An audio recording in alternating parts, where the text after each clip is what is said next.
bekerja untuk perdamaian itu diantara caranya dibikinlah cara kompetisi yang sehat. Mendirikan partai, terus aturan yang menang begini, dan yang kalah harus legowo, terus yang menang dijaga oleh konstitusi itu aturan-aturan yang disahkan oleh kaidah-kaidah usul fikih kita. Sedikit cerita di beberapa polemik keilmuan. Ada satu antitesis bahwa pada akhirnya itu ya yang menjadi akhir dari perjuangan itu diantaranya kemenangan. Di beberapa khazanah yang saya baca karena keilmuan itu yang saya tekuni. As-solahiyah atau al-mulkiyah la tunafis solahiyah.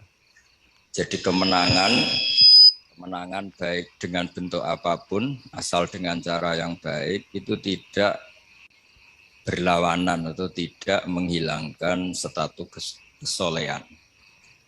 Jadi di antara sifat-sifat para nabi itu disebutkan Allah faqad ataina ala Ibrahimal kitaba wal hikmata wa atainahum mulkan azima.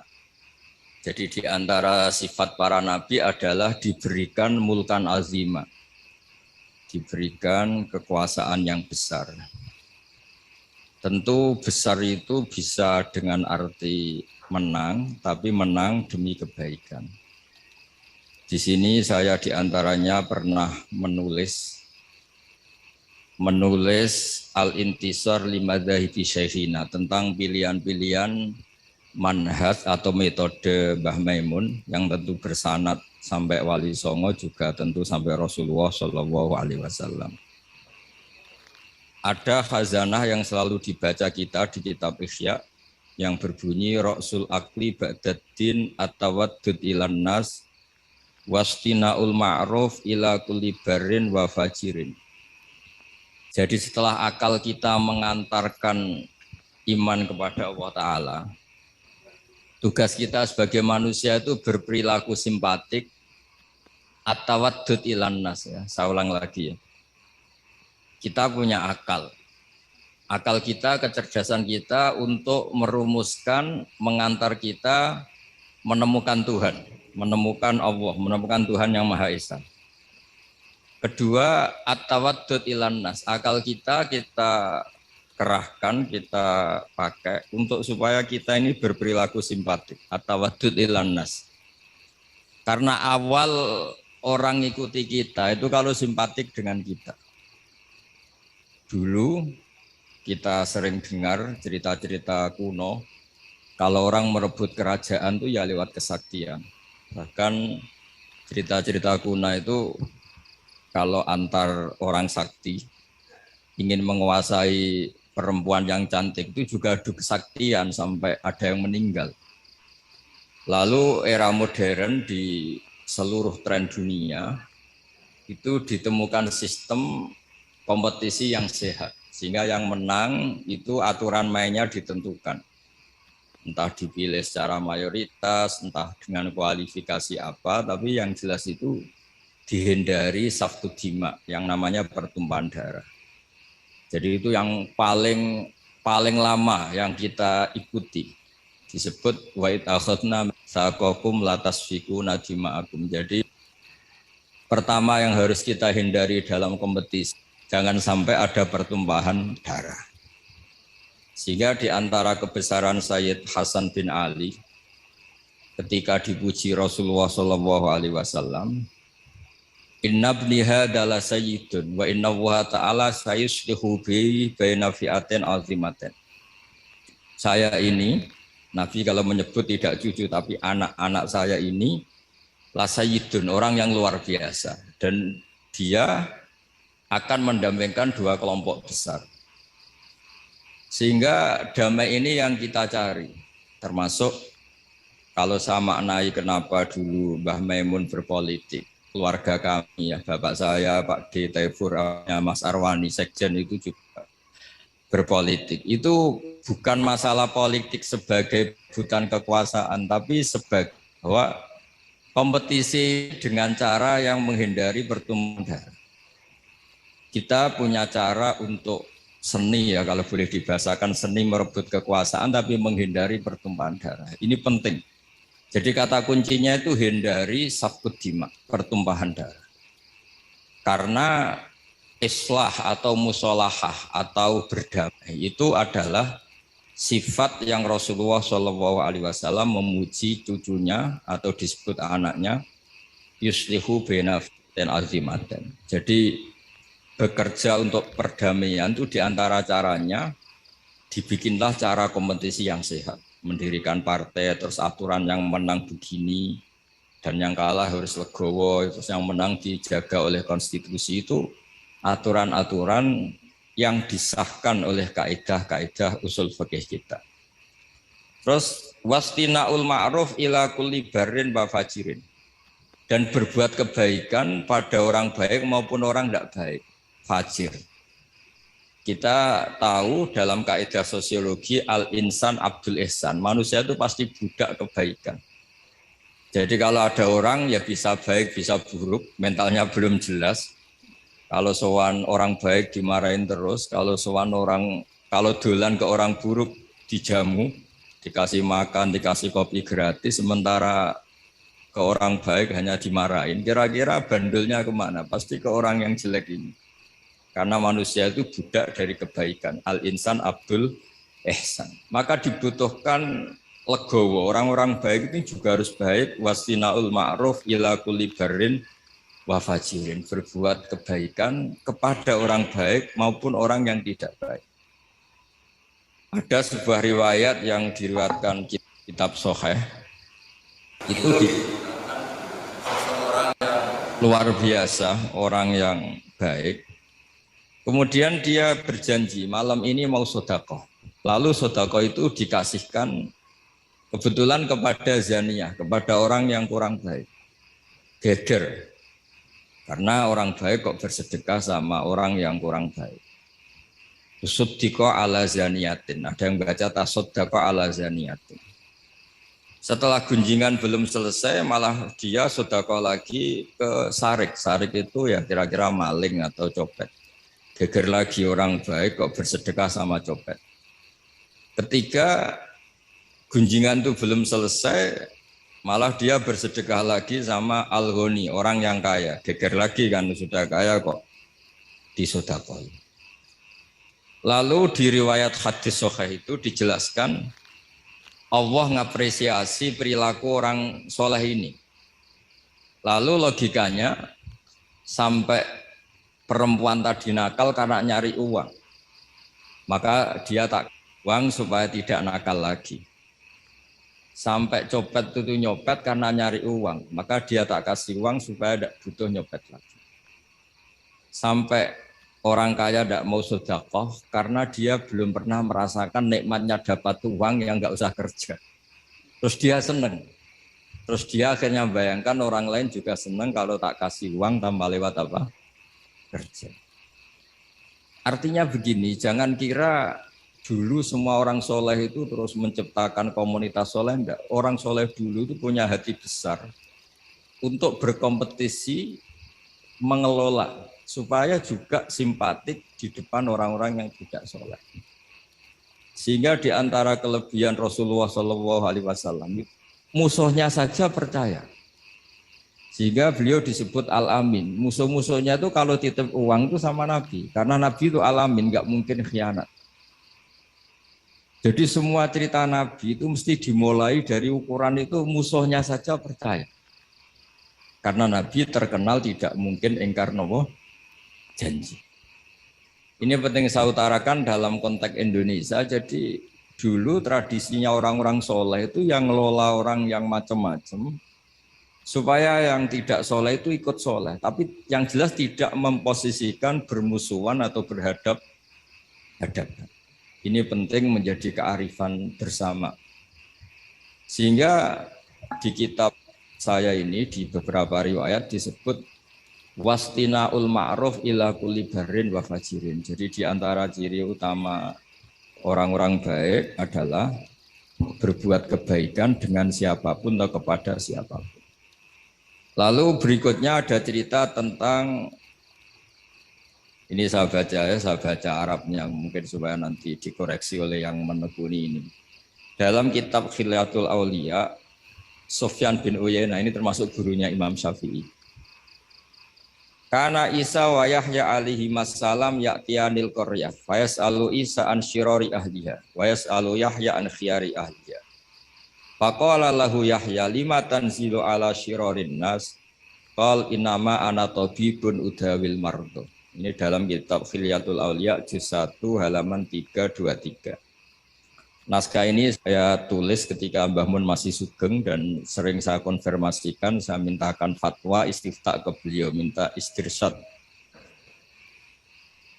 Nabi Isa itu seperiode dengan Nabi Yahya. Nabi Isa itu bawaannya sering kumpul orang macam-macam. Jadi orang macam-macam itu tidak musuhnya orang soleh yang jelas. Orang macam-macam itu tidak musuhnya orang soleh. Nabi Yahya itu kalau ke kampung-kampung suka kumpul yang soleh-soleh. Karena kumpul orang soleh itu enak, nyaman. Kalau Nabi Isa enggak. Beliau itu kumpul sama orang yang macam-macam. Terus ditanya, lima tanzilu ala syirorin nas. Kenapa kamu hidup atau membina komunitas yang syirorin nas, orang-orang tidak baik? Terus kata beliau, innama ana tabibun udawil mardo. Saya ini ibarat dokter, di mana dokter itu yang ngobati yang sakit. Jadi kalau kita mau menemukan obat untuk pandemi tertentu, tentu kita meneliti daerah yang jadi sentra pandemi, bukan daerah yang sehat. Tapi apapun itu, yang tekanan kami di sini adalah kita harus punya tradisi bahwa tidak memposisikan saudara kita sebangsa, senegara, karena kondisi berbeda, terus itu posisi kita musuh, itu yang harus kita hindari. Karena kita ini saudara, seiman, kalau tidak seiman ya sebangsa, senegara, kalau tidak ya sekemanusiaan. Sehingga ini penting sebagai dalil ketika Nabi Isa ditanya, kenapa lima tanzilu ala syirorin nas qol inama ana tabibun udawil mardo. Saya ini ibarat dokter, di mana-mana dokter itu yang ngobati orang sakit. Terus ada sahabat yang pilihannya itu tegas. Walhasil saking tegasnya itu ditanya sama sahabat lain namanya Abdurrahman bin Auf, yang keras namanya Sayyidina Umar. Ketika ditanya, Sayyidina Umar jawabnya itu unik. Ya Abdurrahman, wawah laqad lintu linnas hatta khasyitu wa fillah. Sumastadatu alaihim hatta khasyitu wa fi syiddah. Fa'inal makhraj. Faqama Abdurrahman yabki yajurru rida'ah yaqulu biyadihi ufillahum ba'dak. Jadi saya beri analogi. Kalau kita punya keluarga yang nakal sekali. Misalnya perempuan yang sering pacaran, seenaknya nakal sekali. Kita sebagai keluarga, sebagai orang tua atau paman atau pakde, pokoknya keluarga. Kalau Anda terlalu keras, maka ponakan Anda tidak pernah main ke Anda. Anda tidak punya kesempatan bina dia, karena Anda terlalu keras. Dolan ke Anda aja nggak berani. Tapi kalau Anda terlalu lunak, maka dianggap melegitimasi dia pacaran. Dia main ke rumah kamu dengan cowoknya, ndak kamu tegur, macak yang nggak bener, ndak kamu tegur, pakaiannya seronok, ndak kamu tegur. Maka dia mengira, wah Pak D saya yang diai membiarkan saya, itu dianggap legitimasi. Jadi kalau terlalu lunak dianggap melegitimasi kebatilan, terlalu keras, orang seperti ini tidak akan bersentuhan dengan Anda, sehingga Anda tidak bisa bina. Sehingga kata Sayyidina Umar, berpikir kayak saya ini susah kan. Saya terlalu keras, juga takut Allah. Sikap ini ditegur Allah. Karena tadi kalau terlalu keras tidak punya kesempatan bina. Kalau terlalu lunak saya juga takut ditegur Allah. Karena itu dianggap melegalkan kemaksiatan atau kemungkaran. Fa'inal makhraj. Sebenarnya kita jadi manusia itu tidak punya banyak pilihan. Tidak punya banyak jalan keluar. Tidak banyak solusi. Lalu intinya hidup ini kita harus jaga jaga perdamaian, jaga apalah. Makanya di sini merawat dengan cara pembangunan. Karena Mbah Mun dulu sering guyon. Kadal fakru ayakuna kufran itu kalau beliau nafsirkan, fakir itu radoso, fakir itu takdir kan. Sing mari dosa gampang muring-muring kan. Jadi kata Itu sebetulnya fakir itu nggak masalah, cuma bawaan orang fakir itu gampang emosi. Misalnya gini, Anda punya pembantu mecahkan piring satu, saat itu Anda punya uang 100 juta, kayaknya tidak gampang marah. Ya kalau piring itu pecah, padahal nggak sengaja, pasti itu uang Anda tinggal 10.000, mau beli rokok tidak kuat, mau belanja tidak kuat. Itu kayaknya piring tidak usah pecah saja, bawaannya sudah kudu marah. Gitu. Makanya terus banyak rapat-rapat gampang marah ya karena nggak dikasih uang itu. Itu yang itu yang masalah itu. Jadi tapi yang ikhlas ya alhamdulillah. Yang realistis bahwa uang penting ya banyak. Jadi itu antara orang ikhlas dan orang realistis. Tapi apapun itu dari cerita-cerita di kitab ini atau khazanah-khazanah ini, semua perilaku orang-orang dulu, Nabi Isa, para wali songo, para guru-guru kita, ya utamanya Kiai Haji Maimun Zubair yang didikannya tentu membentuk saya, Kiai Haji Mustafa Akil membentuk semua teman-teman yang alumni, itu tidak ada tradisi menganggap orang yang beda dengan kita ini musuh. Ini penting karena memang bapak saya dulu kalau ngandani saya ya itu bengkel, nak rawani dandani sepeda rusak rasa jadi kiai. Jadi itu bengkel, kalau nggak terima motor rusak ya nggak usah jadi bengkel, jadi dealer saja, jual yang baik tok gitu. Jadi ini penting saya utarakan sehingga sebetulnya memang beragama ya, menjaga kemajmukan, menjaga Indonesia itu harus berhati besar. Yang terakhir ayat yang sering diulang-ulang Mbah Maun itu laisa laka minal amri syai'un aw yatuba alaihim aw yu'adzibahu. Allah yang Tuhan saja menyikapi orang dolim itu pilihannya dua. Bisa Allah menyiksa, itu wilayahnya Allah karena dia yang Tuhan. Kedua memberi tobat. Jangan-jangan kita menvonis dia buruk, kemudian ternyata Allah memberi tobat. Dulu orang-orang yang musuhi Rasulullah yang kita kira su'ul khotimah ternyata banyak yang akhirnya ashabu Rasulillah menjadi sahabat-sahabat Nabi yang luar biasa. Dulu perang Uhud Nabi kalah itu karena panglima mereka itu Khalid bin Walid. Tapi akhirnya Khalid bin Walid itu masuk apa? Islam dan menjadi panglima yang luar biasa. Sayyidina Umar dulu musuhi sekali sama Nabi. Dan dia ketemu Nabi itu mau niat bunuh, tapi itu awal dari dia masuk Islam. Dia mau bunuh Nabi terus ketemu temannya. Kamu kemana? Saya nyari Muhammad. Karena dia merusak agama kita, kata Umar. Tidak usah nyari Muhammad, adik kamu sekarang sudah ikut aliran. Ya, zaman itu disebut ikut agama Muhammad. Setelah ke adiknya, ternyata adiknya baca Quran sama suaminya. Kemudian itu menjadi awal Islamnya Sayyidina Umar. Kita tidak pernah tahu. Awal Islamnya Umar itu setelah ingin mencari Nabi, ingin membunuh Nabi. Tapi ketemu temannya, terus diingatkan adiknya sudah Islam, dijemput, kemudian malah akhirnya dia masuk Islam. Khalid bin Walid itu dalam banyak khazanah disebut, dia masuk Islam itu karena melihat orang Islam kalah. Dia dengar-dengar, ya memang dengar, kalau Rasulullah itu pesan jangan pernah kamu keluar dari gunung. Setelah turun dari gunung, akhirnya orang Islam kalah. Itu Khalid bin Walid terus dia awalu, kata beliau, pertama yang menjadikan saya Islam itu gara-gara peristiwa itu. Ini orang luar biasa. Sahabatnya saja kalau melanggar aturannya ditegur Allah, diberi sanksi. Apalagi orang lain. Terus dia kepikiran akhirnya masuk Islam. Jadi Mbah Mun berkali-kali bilang, Allah yang Tuhan saja, yang otoritas segala di tangannya itu, kemungkinan memperlakukan orang zalim itu bisa memberi tobat atau menyiksa. Kenapa kita semangat kita hanya membayangkan orang zalim itu disiksa, padahal bisa saja Allah memberi tobat. Itulah yang dilakukan Rasulullah SAW ketika melihat orang yang sangat buruk lah perilakunya sama Rasulullah, Nabi malah berdoa, wa mahdi qaumi fa innahum la ya'lamun. Doakan kaum saya ya Allah karena mereka seperti itu karena tidak tahu. Jadi saya mohon ya merawat untuk kemajuan, merawat kemajmukan untuk kemajuan itu ya kira-kira gitulah.